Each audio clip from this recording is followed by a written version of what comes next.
भूर्भुवस्सुः तत्सवितुर्वरेण्यं भर्गो देवस्य धीमहि धियो यो न प्रचोदयात्।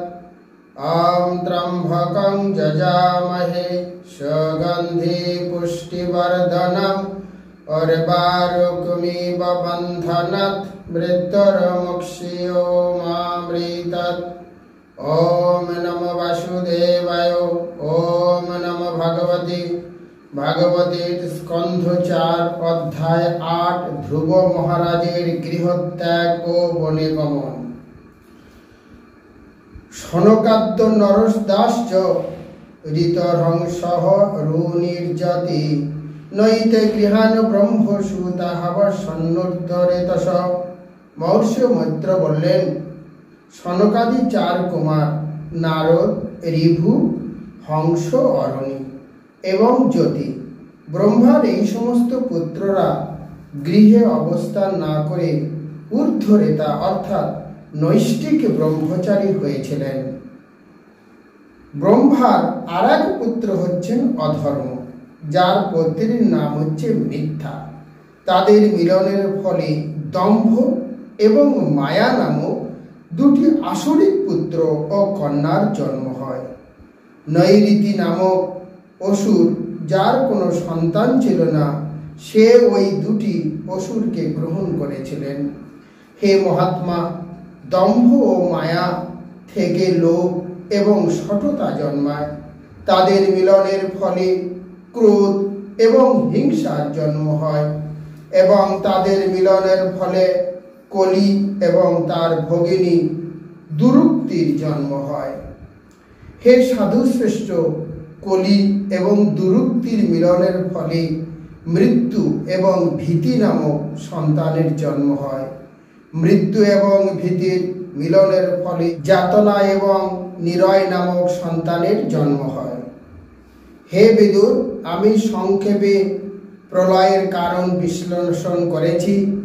যে ব্যক্তি এই বর্ণনা 3 বার শ্রবণ করেন, তার আত্মার সমস্ত কলুষ বিধৌত হয় এবং তিনি পুণ্য অর্জন করেন।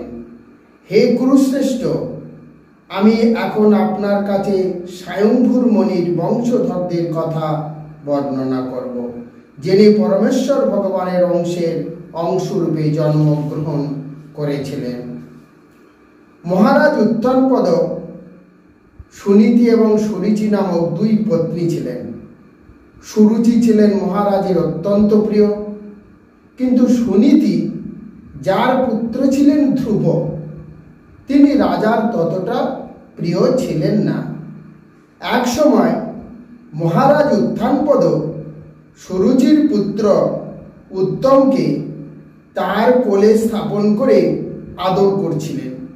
সেই সময় ধ্রুব মহারাজ ও রাজার কোলে উঠবার চেষ্টা করছিলেন, কিন্তু রাজা তাকে বিশেষ সমাদর করেননি।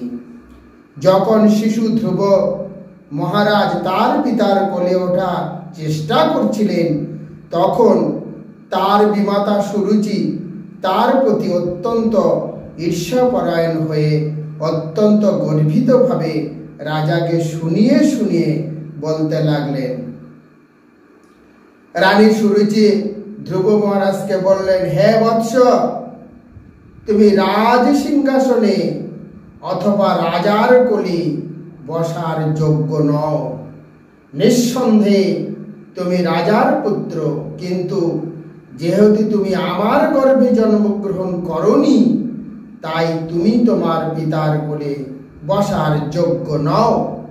হে বৎস, তুমি জানো না যে আমার গর্ভে জন্মগ্রহণ না করে তুমি অন্য কোনো স্ত্রীর গর্ভে জন্মগ্রহণ করেছ। তাই তোমার জেনে রাখা উচিত যে তোমার এই প্রচেষ্টা ব্যর্থ। তুমি এমন একটি বাসনা পূর্ণ করার চেষ্টা করছো যা পূর্ণ হওয়া অসম্ভব। তুমি যদি রাজ সিংহাসনে আরোহণ করতে চাও, তাহলে তোমাকে কঠোর তপস্যা করতে হবে।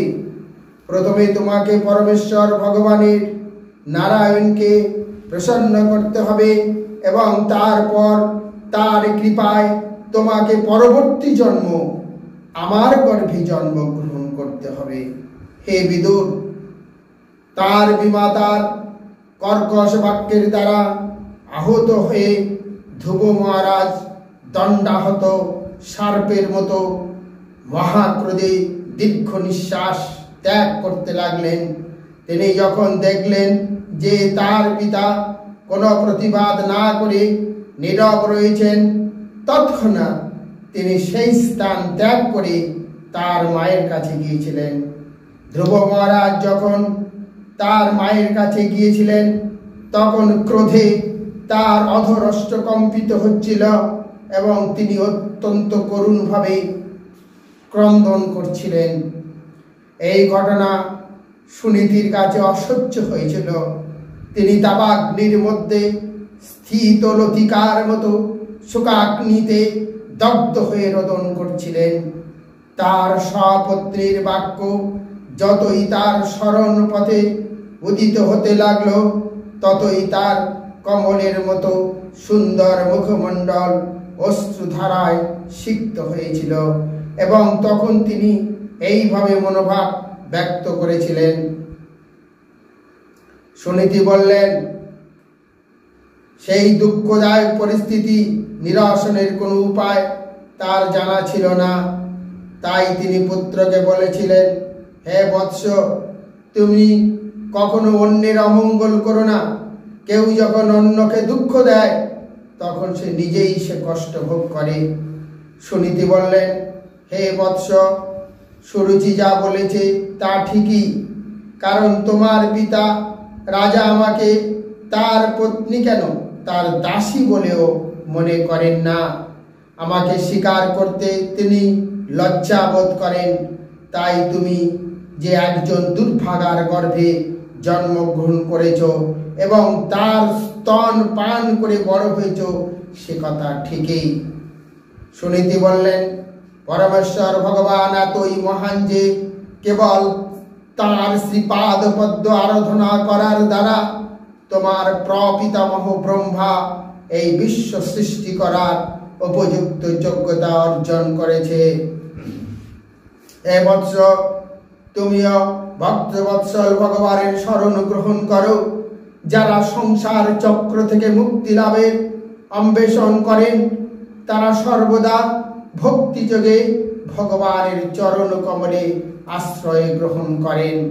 হে ধ্রুব, কমল নয়ন ভগবান ব্যতীত অন্য আর কাউকে আমি দেখি না যিনি তোমার দুঃখ নিবারণ করতে পারে। মহর্ষি নারদ সেই সংবাদ শুনেছিলেন এবং ধ্রুব মহারাজের কার্যকলাপ সম্বন্ধে জ্ঞাত হয়ে তিনি বিস্ময়ান্বিত হয়েছিলেন। তিনি ধ্রুবর কাছে গিয়ে তার পবিত্র হস্তের দ্বারা তার মস্তক স্পর্শ করেছিলেন। আহা, ক্ষত্রিয়ের তেজ কি অদ্ভুত! তারা তাদের সম্মানের স্বল্প হানিও সহ্য করতে পারেন না। মহর্ষি নারদ ধ্রুবক বললেন, হে বৎস, তুমি একটা বালক মাত্র, যার এখন খেলাধুলার আসক্ত থাকার কথা। তোমার সম্মান হানিকর কথায় তুমি এইভাবে বিচলিত হচ্ছ কেন? পরমেশ্বর ভগবানের গতিবিধি অত্যন্ত বিচিত্র। বুদ্ধিমান মানুষের কর্তব্য সেই পন্থা অবলম্বন করে অনুকূল এবং প্রতিকূলের বিচার না করে সবকিছুই ভগবানের ইচ্ছা বলে মনে করা দরকার। তুমি তোমার মাতার উপদেশ অনুসারে ভগবানের কৃপা লাভের জন্য ধ্যান যোগের পন্থা অবলম্বন করতে মনস্থ করেছ, কিন্তু আমার মতে কোনো সাধারণ মানুষের পক্ষে এই প্রকার তপশ্চর্য সম্ভব নয়। পরমেশ্বর ভগবানকে সন্তুষ্ট করা অত্যন্ত কঠিন। অতএব হে বৎস, এই বৃথা প্রচেষ্টা তুমি নিবৃত্ত হও। এই কাজ সফল হবে না। তোমার পক্ষে এখন ঘরে ফিরে যাই শ্রেয় হবে। জীবনের যে কোনো অবস্থাতেই তা দুঃখদায়ক হোক অথবা সুখদায়ক হোক, পরমেশ্বর ভগবানের পরম ইচ্ছার দ্বারা প্রদত্ত বলে জেনে সন্তুষ্ট থাকা উচিত। ধ্রুব মহারাজ বললেন, হে নারদ ঋষি, যাদের হৃদয় জড়জগতের সুখ এবং দুঃখের দ্বারা বিচলিত তাদের মনের শান্তি লাভের জন্য আপনি কৃপাপূর্বক যে উপদেশ দিয়েছেন তাই অবশ্য অত্যন্ত মঙ্গলজনক। কিন্তু আমি অজ্ঞানের অন্ধকারে আচ্ছন্ন এবং তাই এই প্রকার দর্শন আমার হৃদয়কে স্পর্শ করেনি। হে প্রভু, আমি অত্যন্ত দুর্বিনীত, তাই আপনার উপদেশ গ্রহণ করছি না। এটি আমার দোষ নয়। ক্ষত্রিয় কুলে জন্মগ্রহণ করার ফলে আমি এমন হয়েছি। আমার বিমাতা সুরুচি তার দুরুক্তিরূপ বাণের দ্বারা আমার হৃদয়কে বিদ্ধ করেছেন, তাই আপনার মূল্যবান উপদেশ আমার হৃদয়ে স্থান পাচ্ছে না। হে তত্ত্বজ্ঞানী ব্রাহ্মণ, আমি এমনই একটি পদ অধিকার করতে চাই যা আজ পর্যন্ত এই ত্রিভুবনের কেউ লাভ করতে পারেনি। হে ভগবান, আপনি ব্রহ্মার যোগ্য পুত্র এবং আপনি সারা জগতের মঙ্গলের জন্য বীণা বাজিয়ে সর্বত্র বিচরণ করেন। আপনি ঠিক সূর্যের মতো, যে সূর্য সমস্ত জীবের উপকারের জন্য সারা ব্রহ্মাণ্ডে আবর্তন করেন। যে ব্যক্তি ধর্ম, অর্থ, কাম এবং মোক্ষ এই চতুর্বর্গ কামনা করেন তার কর্তব্য হচ্ছে পরমেশ্বর ভগবানের ভক্তিতে যুক্ত হওয়া, কারণ তার শ্রীপাদ পদ্মের আরাধনার ফলে এই সমস্ত বাসনা পূর্ণ হয়।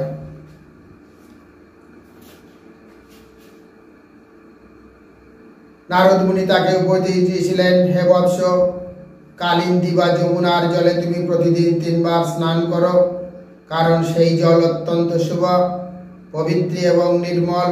স্নান করার পর তুমি অষ্টাঙ্গ যোগের অবশ্যকারী বিধিগুলি পালন করে কোনো নির্জন স্থানে বসে উপাসনা করো। নারদ মুনি বললেন, ভগবানের রূপ সর্বদাই তরুণ, তার দেহের প্রতিটি অঙ্গ সুন্দরভাবে গঠিত এবং নিখুঁত, তার চক্ষু এবং ওষ্ঠাধর উদীয়মান সূর্যের মতো রক্তিম। পরমেশ্বর ভগবান শ্রী বাসুদেবের সমগ্র অঙ্গ রত্নভূষণ বিভূষিত, তার মাথায় রত্ন খচিত মুন্ড, মুকুট, গলায় কণ্ঠহার এবং হাতে বলয়, তার কণ্ঠে কৌস্তব মণি শোভা পাচ্ছে এবং তার পরনে পীত বস্ত্র।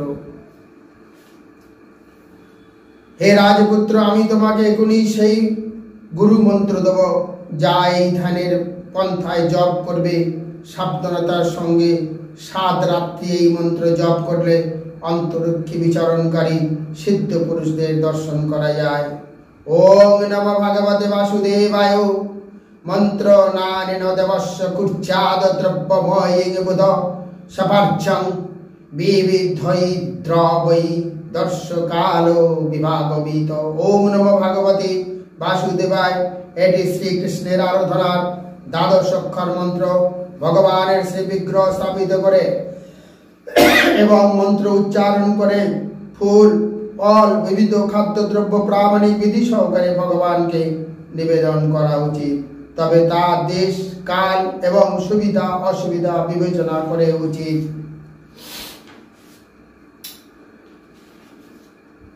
হে ধ্রুব, প্রতিদিন 3 বার ভগবানের শ্রী বিগ্রহ আরাধনা এবং মন্ত্র জপ করা ব্যতীত তার পরম ইচ্ছা এবং স্বীয় শক্তির দ্বারা প্রদর্শিত ভগবানের বিভিন্ন অবতারের চিন্ময় কার্যকলাপের ধ্যান করাও তোমার কর্তব্য। এইভাবে যিনি ঐকান্তিক এবং নিষ্ঠা সহকারে কায় মনোবাক্যে ভগবানের সেবা করেন এবং বিধি অনুসারে ভগবত ভক্তির কার্যকলাপে যুক্ত, ভগবান তাকে তার বাসনা অনুসরণ বরদান করেন। ভক্তি যদি জড় ধর্ম, অর্থনৈতিক উন্নতি, ইন্দ্রিয় তৃপ্তি অথবা জড় জগতের বন্ধন থেকে মুক্তি লাভ করতে চান, তাহলে ভগবান তাকে তার বাসনা অনুসারে সেই ফল প্রদান করেন। রাজপুত্র ধ্রুব মহারাজ যখন এইভাবে দেবর্ষি নারদ কর্তৃক উপদিষ্ট হলেন, তখনই তিনি তার শ্রী গুরুদেবের নারদ মুনিকে পরিক্রমা করে ষষ্ঠত্ব প্রণতি নিবেদন করে তারপর ভগবান শ্রীকৃষ্ণের পাদপদ্মের চিহ্ন দ্বারা অঙ্কিত হওয়ার ফলে বিশেষভাবে পবিত্র সেই মধুবনের উদ্দেশ্যে তিনি যাত্রা করলেন। রাজা উত্তর দিলেন, হে ব্রাহ্মণ শ্রেষ্ঠ, আমি অত্যন্ত স্তৈন এবং আমি এতই অধঃপতিত যে আমি আমার 5 বর্ষীয় বালকের প্রতিও অত্যন্ত নির্দয় হয়েছি। সে যদি একজন মহাত্মা এবং ভগবানের এক মহান ভক্ত, তো তবুও তার মাতা সহ তাকে আমি নির্বাসিত করেছি। হায়, ভেবে দেখুন আমি আমার স্ত্রীর কত বশীভূত, আমার নিষ্ঠুরতার কথা একটু কল্পনা করুন। প্রেমবশে আমার সেই সুপুত্র আমার কোলে ওঠার চেষ্টা করেছিল, কিন্তু আমি তাকে আদর করিনি, এমনকি ক্ষণিকের জন্য আমি তাকে স্নেহ সম্ভাষণও করিনি। ভেবে দেখুন আমি কত নির্দয়। এদিকে ধ্রুব মহারাজ মধুবনে পৌঁছে যমুনা নদীতে স্নান করেছিলেন এবং গভীর মনোযোগ সহকারে সেই রাত্রে উপবাস করেছিলেন। তারপর দেবর্ষি নারদের উপদেশ অনুসারে তিনি পরমেশ্বর ভগবানের আরাধনায় মগ্ন হয়েছিলেন। প্রথম মাসে ধ্রুব মহারাজ কেবল তার দেহ ধারণের জন্য প্রতিদিন 3 দিন অন্তর কেবল কপিত্থ এবং বদরি ফল ভক্ষণ করেন। এইভাবে তিনি পরমেশ্বর ভগবানের আরাধনায় উন্নতি সাধন করতে থাকেন। দ্বিতীয় মাসে ধ্রুব মহারাজ প্রতি 6 দিন অন্তর কেবল শুষ্ক তৃণ এবং পত্র হার করতে থাকেন। এইভাবে তিনি ভগবানের আরাধনা করতে থাকেন। তৃতীয় মাসে প্রতি 9 দিন অন্তর তিনি কেবল জল পান করেছিলেন। এইভাবে পূর্ণরূপে সমাধিমগ্ন হয়ে তিনি উত্তম শ্লোকে পরমেশ্বর ভগবানের আরাধনা করেছিলেন। চতুর্থ মাসে ধ্রুব মহারাজ প্রাণায়ামের প্রক্রিয়া সম্পূর্ণরূপে আয়ত্ত করেছিলেন এবং তার ফলে তিনি কেবল প্রতি 12 দিন অন্তর শ্বাস গ্রহণ করেছিলেন। এইভাবে সম্পূর্ণরূপে ধ্যানমগ্ন হয়ে তিনি পরমেশ্বর ভগবানের আরাধনা করেছিলেন। পঞ্চম মাসে রাজপুত্র ধ্রুব তার শ্বাস এমনভাবে নিয়ন্ত্রণ করেছিলেন যে তিনি একটি স্তম্ভের মতো নিশ্চলভাবে এক পায়ে দাঁড়িয়ে থাকতে সমর্থ হয়েছিলেন। এইভাবে তিনি তার মনকে পরব্রহ্মে সম্পূর্ণরূপে একাগ্র করেছিলেন। তিনি সম্পূর্ণরূপে তার ইন্দ্রিয় সকল তাদের বিষয়সমূহ নিয়ন্ত্রণ করেছিলেন এবং এইভাবে তার মনকে অন্য কোনো বিষয়ে বিক্ষিপ্ত না হতে দিয়ে তিনি পরমেশ্বর ভগবানের রূপে একাগ্র হয়েছিলেন। ধ্রুব মহারাজ যখন এইভাবে সমগ্র জড় সৃষ্টির আশ্রয় এবং সমস্ত জীবের প্রভু ভগবানকে ধারণ করেছিলেন, তখন ত্রিভুবন কম্পিত হতে শুরু করেছিল। ধ্রুব রাজপুত্র ধ্রুব যখন তার এক পায়ের উপর অবিচলিত ভাবে দাঁড়িয়েছিলেন, তখন তার পদাঙ্গুষ্ঠের পীড়নে নিপীড়িত হয়ে ধরিত্রীর অর্ধাংশ অবনত হয়েছিল। ঠিক যেমন একটি হাতিকে নৌকায় করে নিয়ে যাওয়ার সময় তার দক্ষিণ এবং বাম পথ পরিবর্তন নৌকাটি প্রকম্পিত হয়। ধ্রুব মহারাজ তখন তার পূর্ণ একাগ্রতার প্রভাবে সমগ্র চেতনার উৎস ভগবান শ্রী বিষ্ণুর মতো ভারী হয়ে গিয়েছিল। তখন তার দেহের দ্বারগুলি রুদ্ধ করার ফলে সমগ্র ব্রহ্মাণ্ডের শ্বাস রুদ্ধ হয়েছিল। সমগ্র লোকের সমস্ত মহান দেবতারা এইভাবে রুদ্ধ শ্বাস হওয়ার ফলে পরমেশ্বর ভগবান শরণ গ্রহণ করেছিলেন। পরমেশ্বর ভগবান উপস্থিত হলেন এবং ধ্রুব মহারাজ চোখ খুলে ভগবানকে দেখতে পেলেন। সমস্ত জীবের শ্বাস রুদ্ধ হয়ে গেছে। আমাদের কখনো এইরকম কোনো অভিজ্ঞতা হয়নি, যেহেতু আমরা সমস্ত শরণাগত জীবেদের চরম আশ্রয়, তাই আমরা আপনার শরণাগত হয়েছি। দয়া করে আপনি আমাদের এই বিপদ থেকে উদ্ধার করুন। পরমেশ্বর ভগবান উত্তর দিয়েছিল, হে দেবতাগণ, তোমরা বিচলিত হয় না। মহারাজ উত্তানপদের পুত্র যে এখন সম্পূর্ণরূপে আমার চিন্তায় মগ্ন হয়েছে, তার কঠোর তপস্যা এবং দৃঢ় সংকল্পের ফলে তা হয়েছে। সে ব্রহ্মাণ্ডের নিঃশ্বাস প্রশ্বাসের ক্রিয়া রোধ করেছে। তোমরা তোমাদের নিজ নিজ গৃহে এখন নিরাপদে ফিরে যেতে পারো। আমি সেই বালকটিকে এই কঠোর তপস্যা থেকে নিরস্ত করব এবং তার ফলে তোমরা এই পরিস্থিতি থেকে রক্ষা পাবে। হরে কৃষ্ণ, রাধে রাধে। ভাগবতের স্কন্ধ 4 অধ্যায় 8 ধ্রুব মহারাজের গৃহ ত্যাগ ও বনগমন। হরে কৃষ্ণ, রাধে রাধে।